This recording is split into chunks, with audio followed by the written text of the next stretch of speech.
বিগত বোর্ডের সময় ছিল, এখন মৃত থাকবে কেন? মৃত থাকবে কেন? বিগত বোর্ডের সময় যদি থেকে থাকে তা এখন থাকবে কেন?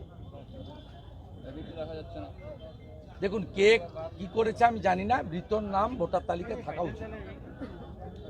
তৃণমূল খুব স্বচ্ছন্দ, মৃত অ্যাবসেন্ট থাকলে ছাপ্পা মারতে পারে, মৃত না থাকলে তৃণমূলের সমস্যা। ছাপ্পা ছাড়া তো তৃণমূল নেই। ছাপ্পা মারতে না পারলে আর হিন্দু ভোটারকে না আটকাতে পারলে তৃণমূল নেই। খুব লজ্জা লাগে, হিন্দুস্তানে আমরা আছি, হিন্দু ভোটারদের ভোট দিতে দেয় না। কাঁথিতে এখন নতুন করে পুলিশকে থ্রেট, প্রাণনাশের হুমকি। ফালতু কথা, ওই যে দর বাড়ানো কথাবার্তা, কে কাকে থ্রেট করে?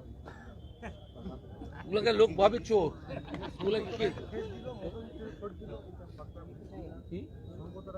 ফালতু ইমেজ বাড়ানোর জন্য। জয়ন্ত তো মদন আর সৌগতর লোক, সৌগত রায় ভোট করেছে কদিন আগে। পূর্ব মেদিনীপুরকে দেখেই কি আগামী দিনে 26-এর পালা পরিবর্তন হবে? না না, এরা যেটা করেছে আমি বলবো দক্ষিণবঙ্গে, উত্তরবঙ্গে বিজেপি শক্তিশালী, মালদা থেকে কোচবিহার, তাদের শেখানোর দরকার নেই। কিন্তু দক্ষিণবঙ্গে বিশেষ করে কলকাতা লাগোয়া জেলাগুলোতে পূর্ব মেদিনীপুরই তো মডেল হওয়া উচিত এবারের ভোটের পরে। খারাপ কিছু নয়, যার যা ভালোটা আছে নিতে হবে।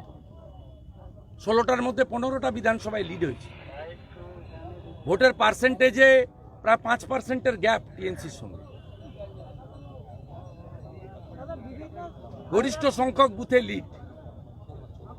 ভাইরাল ভিডিও রাজ্যের যে আইন শৃঙ্খলা পরিস্থিতি খারাপ হয়েছে সেটা প্রমাণ করছে, কিন্তু রাস্তায় কর্মীদের দেখা যাচ্ছে না।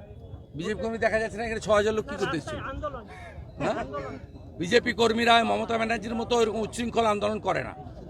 সিপিএম এর তালা লাগানো আন্দোলন ছিল, আর মমতা ছিল ভাঙচুরের আন্দোলন, অবরোধ করা আর রাস্তায় লোককে ঘন্টার পর ঘন্টা দাঁড় করে রাখা। বিজেপি এগুলো করে না, বিজেপি গণতান্ত্রিকভাবে করে।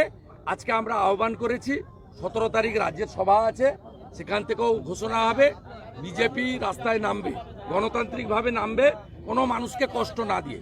টুরিস্টরা আসবে দীঘা, মন্দারমণি, আপনি হঠাৎ করে বাজকুল হেঁড়িয়াতে না বলে 4 ঘন্টা ঘিরে দিলেন, ওটা কি ভালো রাজনীতি নাকি?